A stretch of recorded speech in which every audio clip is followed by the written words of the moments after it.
Heathrow Airport in London, England says Collins Aerospace was hit with a technical issue, causing delays for departing passengers. Brussels and Berlin airports have also said they are facing disruptions, including delays and some flight cancellations. Collins Aerospace's parent company says a cyber-related disruption is causing automated systems to become inoperable. In some cases, passengers are being boarded using backup systems or manually. With me now is aviation analyst John Gradek. John, welcome. Good morning, Renee. So, can you break down this cyber attack for us? How is this affecting airports in Europe? Oh, we've now moved to an era of air travel that's very digitally dependent. When you talk about check-in, you can check in on your telephone, on your smartphone. When you walk into the airport, you don't talk to an agent anymore. You talk to this kiosk, this electronic kiosk that does all the work of checking your bags in, getting your seats, all that good stuff. So you can basically go right through security without talking to anyone because of the electronic and digital footprint that the airports have put in place. Now, the downside risk to that is cybersecurity.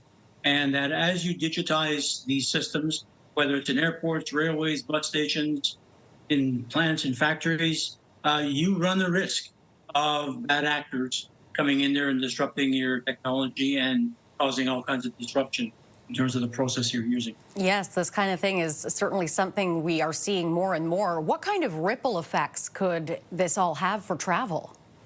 Well, when you talk about travel, what you see this morning happening in those 3 European airports, is just the tip of the iceberg. I think that there are a number of other functions within the aviation industry that have experienced cyber attacks over the last few years, and it's getting more and more rampant and more severe in my case. When I look at aviation, we've had situations where we've had cyber attacks, on air traffic control. We've had GPS spoofing that basically tells airplanes that you're in one location when you're really someplace thousands of kilometers away.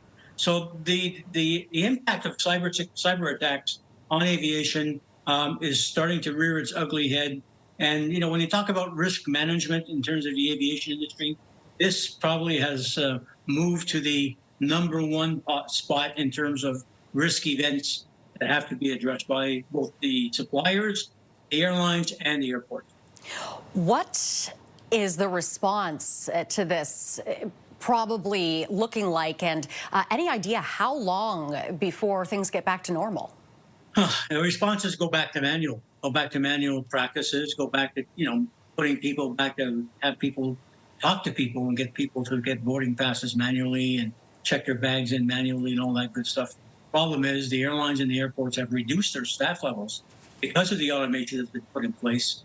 So there are very few people left in the airport environment, and maybe in the airline environment, that are there to back up the failures and the disruptions when these systems go down. So you'll have long lineups. You've seen the videos, long lineups of people at the check-in waiting to get checked in by individuals, and there's a lot less individuals working because of the dependency we've had on automation to do all that processing. So it can get very, very disruptive. And the question now, you have to ask yourself, where does this come from? And that's the big question, whether this is bad actors, whether the state-sponsored bad actors. There's a bunch of hackers sitting in a basement in North Korea someplace doing this. The scope and reach of cyber attacks is global. It doesn't mean that, distance doesn't matter. It's just access to systems that really matter. So there's a lot of risk and a lot of investigation going to be happening to try to mitigate these types of risk events. I can imagine. John, thank you very much for your time. Great chatting with you. That is John Gradek, aviation analyst.